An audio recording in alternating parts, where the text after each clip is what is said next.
So this podcast is about you and your journey in music and starting Giant Rooks and how you guys got to where you are now. Amazing. Yeah, looking forward. Cool. So born and raised in Germany. Yeah. Tell me about that a little bit. Yeah. First of all, we grew up in a very small town called Hamm, which you've probably never heard of. It's have you? No, I haven't. And not prior to like researching you guys. Yeah. Yeah. Okay. Tell me That's about fair. Ham.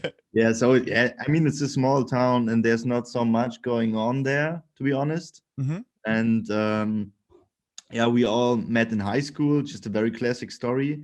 And Fred is the singer of the band, and Mm-hmm. we started this band project back in 2014, and we are cousins, and we Mm-hmm. made music before that, but yeah, it became serious back then. And yeah, then I met in high school Jonathan, our keyboard player, and through Jonathan and through a jazz band, we met our drummer Finn, and then 1 year later we met Luca, our bass player, and then yeah, it all felt right when we played for the first time together, and it was just yeah, we all knew that this is going to be the formation we wanted to do this band with. That's amazing. That's amazing. How did you get into music originally? So yeah, actually, it was through Fred. So Fred told me when we were 8 years old or something that he had a Okay. band with a friend, and At Fred was 8. playing. Yeah, yeah, at 8, Is he and real quick? Is he older or young? You guys the same age? we are the same age. Yeah, Okay, cool. All yeah. right. So And he 8 years told me he old. was, yeah, he told me he was, yeah, forming this band with a friend of him, um, and he was playing the drums, and his friend was singing, and then they said, yeah, we need a guitar player, Mm-hmm. and I was like, okay, I'm in, and I will start to play the guitar, and yeah, that was back then. Oh, so at this point you didn't know how to play guitar, or you already knew how to play guitar at 8? No, I didn't know. I just started for the band to be in the band with Fred actually. Oh, wow, that's really interesting. Yeah, it How'd you is. get your first guitar? Did you ask your parents for it? Yeah, so I had this acoustic guitar, which was, I mean, I played in a band and I played acoustic guitar without amplifier or something. Yeah. You couldn't hear it, but it was okay because I only knew one chord, so it was fine. I was Just just like E. yeah, I was just playing the E, and but Fred was actually a good drummer back then. He had this Keith Moon vibes. It was Oh, just that's rad. Yeah. crazy fills and just very crazy Wow. drumming. At Yeah, 8. This is blowing my mind. This is crazy. yeah, yeah. It is. Wow. Okay. So with that band at 8, obviously, like once you get into like middle school and then high school, did you guys keep playing together? You and Fred? Yeah. So I think we had this first band from the age 8 till 12, I guess.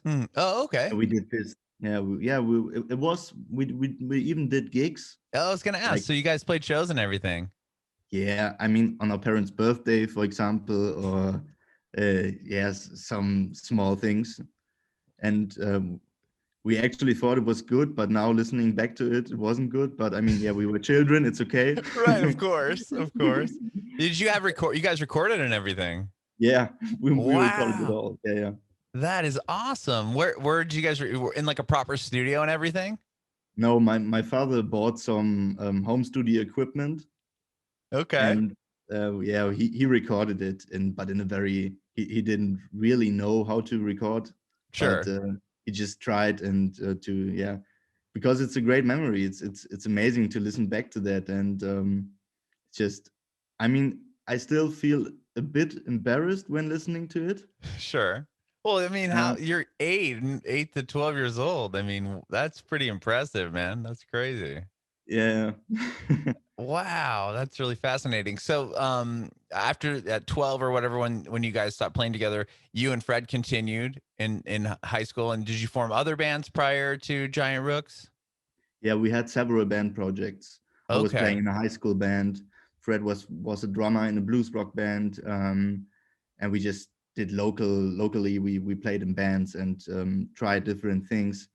And yeah, I think when we were 15 years old or 16 years old, we were like, okay, why don't we form a real band together again? Mm-hmm. And let's try to become professional musicians in doing so. And yeah, we formed this band and we started rehearsing in our cellar in at my parents' house. Just very classic story as well. Sure. And yeah, and then it grew from year to year, and it's crazy. And we're so thankful. Oh yeah, man, you guys are doing amazing. And with that though, so when did Fred go from when you guys finally started to like take this, seriously? You said you wanted to be professional musicians. Is that when he went to vocals? Like, how did that transition happen? Yeah, it was actually then. So Fred taught himself to play the guitar and the Oh, okay. piano, but all coming from his drum playing. So everything he does is very rhythmically. Mm-hmm. So because yeah, it's just he's very so when he plays the piano, it sounds a bit like he's playing the drums, if you know what I Oh, mean. sure. Yeah, yeah, yeah. And, Yeah. and it's the same if he plays the acoustic guitar, it's just very rhythmically everything. And yeah, we needed a singer, and no one of us could sing back then. Uh-huh. And so Fred was like, okay, I'm going to do it. I'm going to try it. And yeah, now he's an incredible singer, and it's so amazing to see him grow as a singer as well. And it's just but Yeah. it That's started all back then with this idea of forming a band. okay. Well, and then you guys, when did you put out your debut EP? Like how old were you guys at that point? Yeah, I think we were. Oh, it's difficult. So we got discovered by our management in a at a small show in a town close to Hamm, and we were supporting a Canadian band who did a European tour, Mm-hmm. and it was a very small band, a cool band. They were called Federal Lights. Probably you've never heard of them, but Mm-mm. yeah, they did this European tour, and there were like 50 people at the show, and we were the opening act. Oh And wow. yeah, but our management discovered us there, and yeah, they started immediately to book us so many shows. So we played, I think, in that year when they discovered us, like 40 festival shows, small festival gigs. Whoa. Yeah, yeah, and it helped a lot. It just we kind of figured out how to play music together. It Mm-hmm. wasn't like we were really good at what we were doing. It was just I think they saw the potential, and yeah, this playing live was just so important for us. And we spent when we weren't on the road touring, then we would play music all the time and try to write songs. And in the first year, it took us 3 weeks to write a song because we didn't know how to write a song. It's Right, just of course. You're just learning, right? yeah, yeah, trial and error, and yeah, just figuring it Wow. out. So how did you get that show opening up for that band? The Canadian band that was touring. Do you remember? Yeah, I remember. So the owner of this venue, Mm-hmm. he saw us at a different show, and he said, "Okay, I'm going to book you when there's a band who's in need of a opening act." Mm-hmm. And so yeah, he Oh, asked so us, so and they then of just course ended we up said coming yes. through, and then yeah, and then so that was the Yeah, opening. That was the touring band, and you guys were the openers yeah, then. yeah. I think they needed to sell tickets, and of course we we brought our families and friends. Right, you're locals. That's Yeah, cool. Wow. yeah, yeah. Um, with okay, so after that show, like this management company must have really, or your management must have been like, pretty amazing and legit at the time. I mean, to get you on festivals and everything else like that Yeah. soon, was that kind of like when they approached you, was that kind of like, did you know right away, like these people are gonna be able to help us out quite a bit? Yeah, it was mind blowing. I mean, our manager, he was back then the CEO of a booking agency of one of the biggest in Germany, Oh, wow. and so yeah, it was incredible, and it still is. And he's still our manager, and he's a great guy as well, and Hmm. helped us so much. And also just he, from the beginning, he knew that we needed time and that we needed time to develop, and he gave us that time as well, and really took the pressure and just okay, I'm going to book you as many shows as possible, and we will see what happens. And yeah, this was the Yeah. strategy. Oh, okay. And so he was the one that kind of put you on tour. So you hadn't toured, or were you guys doing like other shows touring prior? So he did that for you guys. He did that. So I tried to book us shows actually, and I wrote so many emails, but no Uh-huh. one answered. I Oh. didn't get one answer. Oh my gosh. Yeah. So then he actually had the connections to reach out to these people and then get you the shows. Yeah. Right. Yeah. Very cool. And then at this point, when did you put out the Times Are Bursting the Lines? Like, was that during that period? Like, when did you guys go record that record? Yeah. It was in between tours. So we had written some songs, and looking back now, it's not that we think these are the best songs we've ever written, but it were our first songs, and Mm-hmm. so it's good. It's good as it is. But yeah, we recorded this first EP in our hometown in Hamm, in this local studio with a local guy, Mm-hmm. and yeah, it took us so long. I think it took us like 1 year to record these 4 songs because we didn't know how to record an EP or how Sure. to. Yeah, and we weren't even really good at our instruments as well. So A lot of takes. yeah, a lot of takes, yeah, and a lot of changing and recording something new, and yeah, it was just. And then we pressed all that EPs on our own. So Okay.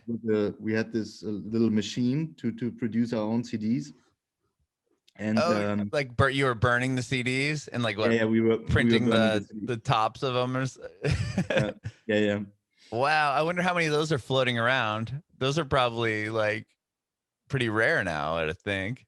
yeah. I think they go for over 100 euros on eBay. Wow, that's crazy. Do you still have a copy of it? To be honest, no. But Oh, it it's funny. The mother of our keyboard player, she actually bought one for 100 euros because she wanted to have one and we didn't have one. So oh my gosh, that's crazy. I've heard this story before where, the small, when you first start out, you don't know that you're going to do anything with this and then it blows up and you had yeah, gotten rid of all your those yeah. early records. Shit. That's yeah, exactly, exactly. Was that your first experience for all you guys? I mean, in a professional studio like that? Yes, yeah, it was the first experience, and um, yeah, it was. We had so much to learn, and but we think of our first proper EP not as the Times Are Bursting the Lines EP, but as the New State EP because that one really got an release as well. So the Hmm. Times Are Bursting the Lines EP, for example, isn't on Spotify or something because we Hmm. thought, okay, this is just something we are going to sell on our concerts to introduce our music to some people who may Yeah, be interested. sure, But the sure. first proper release was the New State EP, and that one really was in a professional studio with a producer called Jochen Naaf. It's a German producer, Hmm. and he was a dream of ours to work with him, and we were Oh, like saying, hey, we want to you kn- work with Jochen. We want to you've work known with him, but him. yeah, you knew who he was prior. Yeah, yeah, Okay. and yeah, and it was everyone was telling us no, it's too expensive and just too big of a name, and no Hmm. one knew us, and we were like, okay, but we need to work with him. He's such a great producer, and his recordings are have such a great sound, and yeah, we ended up working with him because he knew us. He saw us at a show before, and so it was just great circumstances. Wow. Okay. So he already knew who you guys were, so it wasn't as like far fetched to say we're gonna get this guy, and everyone's like, yeah, right. He's too Yeah. big. So he already kind of knew who you were. Yeah, and he Wow. actually wanted to work with us. So he thought we were a great band, and he wanted to work with us. And it was just complete random. Yeah. At this point, like, had you done some tours? I mean, you talked about playing, festivals and stuff when you got the management, and then you're put out the Times of Bursting the Lines. And were you touring on that EP quite a bit, or you're just playing a bunch of shows?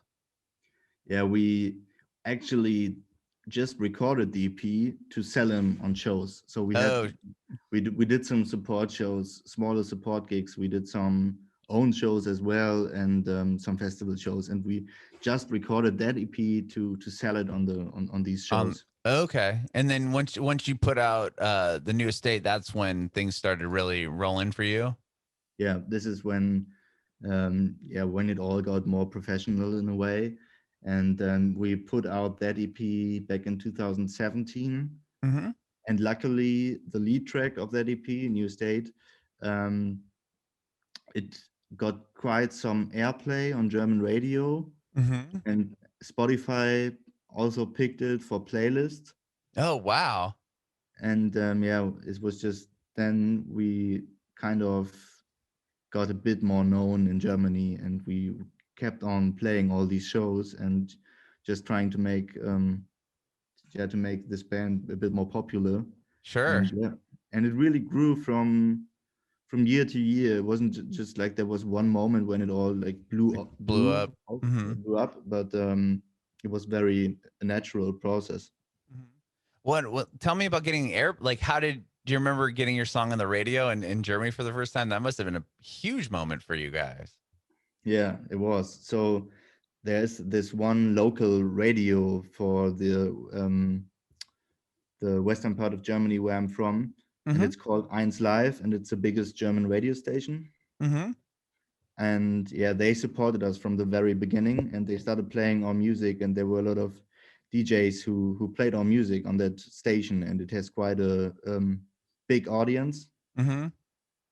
And So and were you guys like, and you hadn't signed a record label to a record label at this point, or had you once you got when you were getting the airplay?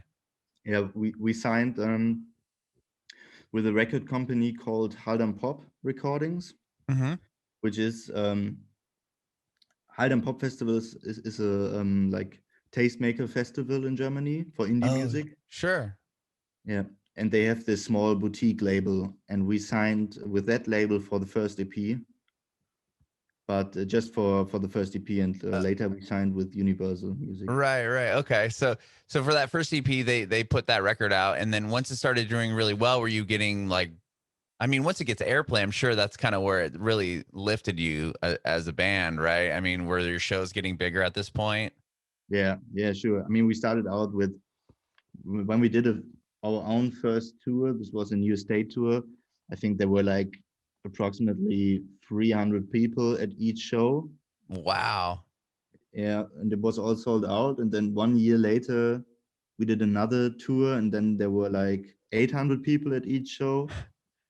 And then another year later, which was in 2018, 2019, we did Uh-huh. another tour, and then there were like 2,000 people at the tour Oh, at wow. each show. And now this last year, we would have played our biggest tour yet, and there would have been like 4,000 people to 8,000 people at the shows. But yeah, Wow. it didn't work out. Of course. Oh my gosh, that is nuts.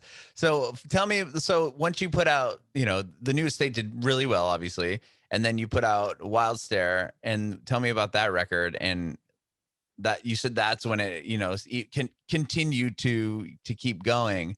Yeah. How did you get contact, or tell me the connection with Universal Music, and tell me about signing, you signed to a major label. That must have been really a big deal for you guys. Yeah, it was. It was. So the labels were interested in us because we were selling some tickets, Mm-hmm. because people were attending our shows, and it wasn't because we had so much streaming or so much airplay, but because people were going to our shows. This is why Oh, Universal Music got interested in us. okay. It's, I mean, labels nowadays don't really sign proper newcomers anymore.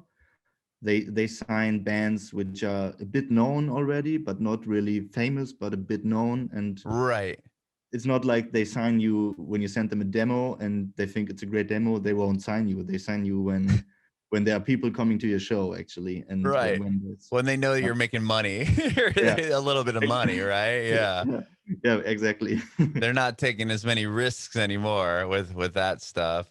And like, Yeah, well, you said that you had a bunch of streaming on, I mean, I look at your Spotify and it's insane, but you look at New Estate, and I mean, what that title track you're talking about has over 20 million plays, which Yeah. is like, must be mind blowing in itself. But aside from that, like, you probably were you having a lot of streams on these songs on Spotify prior to putting out that second EP? Not really, to be honest. I Oh, mean, really? the 20 million streams on New State came over the years, but I think back then when we signed with Universal, it was like, I don't know, maybe 1 million streams or something like that. Okay. It wasn't quite as big as it was, but I mean, a million streams is still Yeah. something. I mean, but they knew they could. It wasn't like, yeah, like New Estate started getting like 10 million streams, and then they're like, oh hey, like interested. But you already Yeah. had a fan base, and they were interested because of your prior success with the other two Yeah, that's records. right. Yeah, we had some streams, we had some airplay, and we had a small fan community. Hmm. This is when they got interested in us, and Wow, tell me about signing the contract and stuff. Was that like probably validating for all of you? Like, wow, like we did this.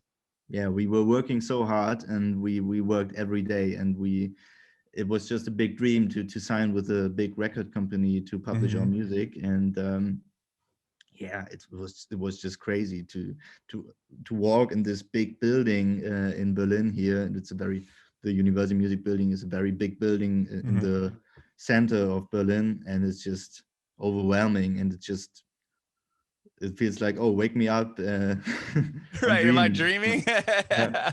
Wow, wow. Well, once you signed with them, did they put you on like a bigger tour? Like, what did they provide for you guys aside from like having like a backing of money and being able to get your name out there? Like, Yeah. did they put you on a tour with like a big band, or were you headlining tours at this point?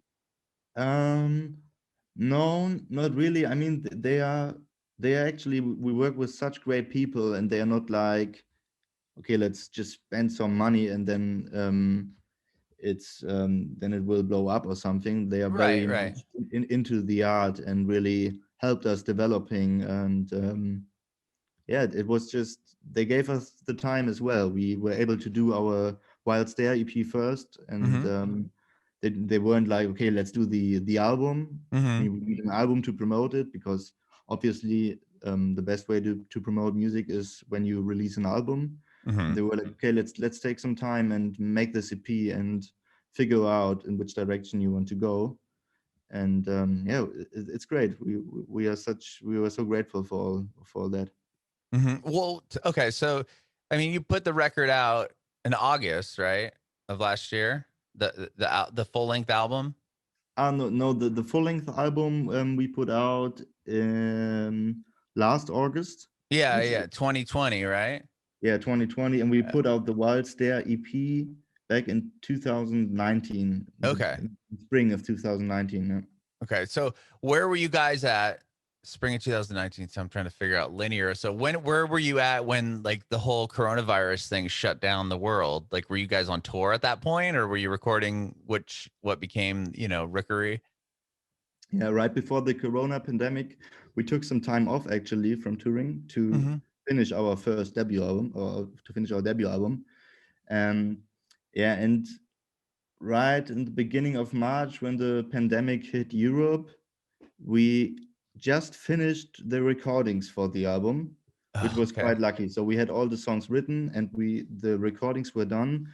And yeah, we planned to do this big European tour in April 2020, and we would have been in the US as well for the first time, Oh, you to guys haven't played here yet? just one single show. Oh, And oh my God. Where did you play on the single show? it was a small venue in Los Angeles. Okay. Forgot the name, to be honest. Yeah, I'm just south of LA in San Diego. That was that a big moment coming here and playing? Oh, sure, it was. Yeah, we always dreamed of playing in the States, and it's just the motherland of the music that we do. And Uh-huh. yeah, we were so much looking forward to do this US American tour in last year, but yeah, maybe we can do it next year or something. We see. Yeah, we'd love to have you here. Yeah, thanks. Wow. Yeah, yeah, of course. So what was that like coming out here and playing? Had any of you ever been to the States or Los Angeles prior? No, never. We Oh my haven't gosh, been. was No, that like a no. different like getting off at LAX? Was that a bit like that must have been a pretty cool moment? Yeah, it was. It was incredible, and yeah, the record company booked us a great hotel in Santa Monica, which was amazing as well. And Mhm. we did some promotion and some sessions, and yeah, it's been a great time. Wow, that's cool. So okay, so once you have the record done or the tracks recorded and everything shuts down, is it like what do you guys at that point you're like, okay, now what? Like obviously like you have to think about not releasing the record because of you can't tour it, right? Yeah. So where were you guys at when the album was done and everything is shut down? Was that I mean, that must have been a pretty interesting time for you. Yeah, so we didn't finish the mixing and the artwork and all that additional stuff yet. Oh, So okay. we took that time in the lockdown to finish all that, and we worked on the mixing and on the mixes and on the artwork, and there was quite a lot to do, and it wasn't like it wasn't boring, so we weren't bored in the lockdown. It was we had a lot to do, and of course we were also discussing all these different scenarios of not releasing the album maybe and waiting Mhm. till we can play live again. Mhm. And then we pushed the record to August, and we rescheduled our tour for September because everyone was like, okay, yeah, in September there will be concerts again Yeah, for like sure. yeah, all these big festivals are gonna happen in October, and then Yeah, obviously yeah, that didn't happen. yeah. So yeah, everyone was so optimistic. It's a bit weird looking back now. Yeah, for sure. Well, I mean, the record comes out, and I mean, it's done crazy. It has like over 50 million streams on. I'm looking on Spotify itself, and one of the songs has over 55 million streams on it. Like, obviously, the pandemic didn't stop your fans from the buying the record or streaming the record. That must have Yeah, been cool. I mean, that that in itself says a lot, right? I mean, a lot of bands right now are putting out like one song or a single and they're playing that game. And you guys put a full album out and it does every song is doing incredible. I yeah, mean, that's pretty. I mean, I'm sure you guys were like really excited about that, obviously. yeah. Of course, we definitely are, and it's just amazing to see these different fan groups all over the world developing. So Hmm. for example, we have fan groups in Mexico and Turkey and everywhere, and they all uh, created a video together, Oh, um, cool. like a fan video, and we yeah, it was just amazing to see all that support from all over the world, even if you can't do proper shows at the moment. But Hmm. there are people out there listening to the music, and yeah, it's Well, great. yeah. Well, with that, like, had you guys ever played like Mexico before or Turkey? Like, you're Nope. getting these fan bases in these places that you had never even played. Yeah, it's crazy and surreal. We get these messages, and it's just how do you know us? How did you get to know us? It's just, Sure. yeah, we are from Wow. the small town in Ham, and then suddenly you get messages from Mexico from people saying that they're listening to your music. Yeah, it's beautiful. Yeah. And then, so is that why you guys decided to do the virtual bedroom tour? I love this idea. Yeah, exactly. This was the idea came because we were seeing these fan groups developing, and we were like, okay, we want to get to know these people. We want to know who these people are who are listening to our music, and if we can't do a real tour right now, then let's figure out something different. And yeah, then we did this virtual bedroom tour, which was incredible because yeah, it was even more emotional than I thought it would be, Hmm. because you could actually see the reactions of the people in the small gallery view in Zoom, and Yeah. people dancing and singing along. And we also had a little chat with some people, and it was just, yeah, it was a great way to connect during these times. Yeah. So do you guys did like a giveaway to get it to make it into the Zoom call? Yeah, we made a giveaway, and people could comment on Instagram and Facebook and Twitter, and then we picked the winners. How many people did you allow into every show?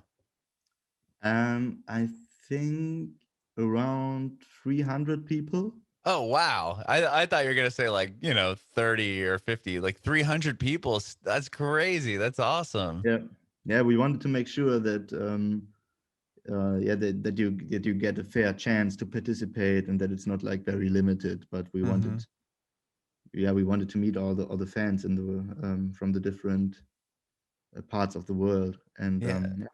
And how did you guys do the show? Were you all together in the same yeah, room and just did you play like acoustic? we actually prepared a new set. Um, so when we play live, we normally have this very big show and a big sound and Hmm. everything. And when you listen to our record, it's also quite pompous. I don't know if do you know that word? Wait, what? No, sorry. Yeah. Sorry. It's, yeah, it's quite a huge sound, Oh, okay, yeah, yeah, yeah, it's like a and big, yeah. And yeah, now then you have to strip it back into just like an yeah. acoustic sound. Was that difficult to do with your songs? It's so difficult to do. It's so difficult, and it took us so much time. It was so difficult to reimagine all these songs, and yeah, but I think it worked out quite good. So Mhm. we are happy with the results, and yeah, then we played these special versions, and yeah, it was a great experience. Do you guys have any? Are you guys gonna maybe put out some of those songs like the stripped back versions? Yeah, right now we are preparing even more versions, and we Oh, want to, yeah, again, it's so difficult. sure, sure. Are you gonna do like do you think you'll do another one of the virtual tours? Did you guys enjoy it? Yeah, I think we will do something like that in the future if it's not possible to tour again soon. So Mhm. it's better than not playing actually. And yeah, but first of all, we want to produce some videos and maybe an EP. Even we will see what happens with these stripped back versions. Oh, okay. So you might make a like collection of songs with just the stripped back versions of the songs on the record. Yeah, because we liked it so much, it was just yeah, it was a tough process, but yeah, Mhm. we like the results, and so we're thinking of maybe releasing it, but we will see. Yeah. Was that the first time, or have you guys been able to play with each other at all outside of that one virtual tour, or have you Yeah, not been able to really be in the same room? yeah. So it's, I mean, it's so difficult with the Corona pandemic just Hmm. to figure out what is okay to do. Is it okay to meet this person? Is it not okay? Should I stay home? And yeah, I mean, it's our work, so we at a certain point during the pandemic we started to make music together again, Hmm. but we really had no other contacts at all. So we really isolated ourselves as a band to make sure that, yeah, we don't get infected with the Sure. coronavirus. And Sure. yeah, we in back in December we rented a small house outside of Berlin and just isolated there and wrote new songs. And Oh wow. So you guys were, I was gonna, that was my next question. So you were working on new material even during the pandemic as well. yeah, yeah, we are so, when this pandemic is over, we definitely want to put out the next album and to go on tour with it. And it's just we're so yeah, we're so on fire for everything what Mhm. could happen next. And so we just keep working, and yeah, we just write new music and see what happens. Yeah, and next time, and once everything opens up again, you're gonna come here to the States, and we can do this in person. Yeah, sure, that would be great. For You sure. know what I mean? Wow, that's cool. So, I mean, working on new music, that's awesome that you guys had a chance to do that. And what about like what else do you have going on? Is it just gonna be? You said you're working on videos. Are you doing music videos for some of the songs? So we want to record live session videos. Oh, cool. Of the stripped back versions. We want to do that. We want to write new songs. We want to record these songs, and then maybe in summer we will play some socially distanced shows if Shows. that's possible. That would be Hmm. great. And yeah, maybe in autumn we will see. Maybe then it's possible to go on tour again with the if the vaccine is available then. Hmm. Because Oh, there's how is the lockdown over there? Are you guys still pretty tightly locked down? yeah, at the moment it's a very yeah, we are in lockdown right now, and we are the vaccine isn't available in large amounts. Same here. So Yeah. yeah, okay, You yeah, have to be like over 65 years old yeah, to get it, or you have to be like a healthcare worker, like a nurse or a doctor, or yeah, but other than that, they're not really giving it to anybody yet. yeah. Yeah, it's the same here. I think you have to be over 80 years old, and even, Oh, wow. for example, my grandma, I think she's getting her vaccination in April or something. So it's and she's So 19 years old. So oh my yeah, gosh. Wow. Yeah, I know it's crazy how it's interesting to hear like what you have going on there, because here, yeah, you have to be 65 or older. Like my parents and my wife's parents, my in-laws just got it like this week. Like they okay, just got it. But here you have to get two. It's like one shot and then like 3 weeks later you get another one. I don't know how they're doing it out there. Is it similar? yeah, yeah, it's similar. I think it's the same vaccine. It's the one from Pfizer, right? And Oh, BioNTech. yeah, exactly. Okay, Yeah, so you guys, it's all the same thing. Wow, that's interesting yeah, too. yeah. Okay, Yeah, but wow. yeah, Europe messed up to order enough vaccines, actually. Of course, right? Yeah, I think everybody messed up when it comes to that. Like it's like they're gonna have to produce so many, I yeah, mean, yeah, right. billions, obviously, with the amount of people in the world. Like it's Yeah, that's yeah, right. Yeah, it's like to me, it's I mean, obviously this is awful, and it's what's crazy is like you are all the way across the whole world and you're locked in your house too. yeah, it's crazy. It like the whole world is sitting inside right now. Like it's so Yeah, crazy.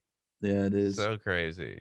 The one thing Yeah, though I will say about this, and I've said this a bunch of times on this podcast, is that I do enjoy like chatting with people, especially like somebody like you, and like you're in your, I'm sure, is that you like your house that you grew up in or anything, or like where you're at or your apartment or yeah. something? I'm in my room in Berlin, in my flat. Yeah, Yeah, so like we get to see, and your fans get to see, like, oh, that's where Finn lives. Like, I don't know, it's just like cool. You know what I mean? A little yeah, bit like that. yeah, Like, I think it's just the behind the curtain look into your home and your life. Like, you probably wouldn't, if this wasn't happening, you probably wouldn't be in a call like in your house. Like, nobody would have known what your room looks like if yeah.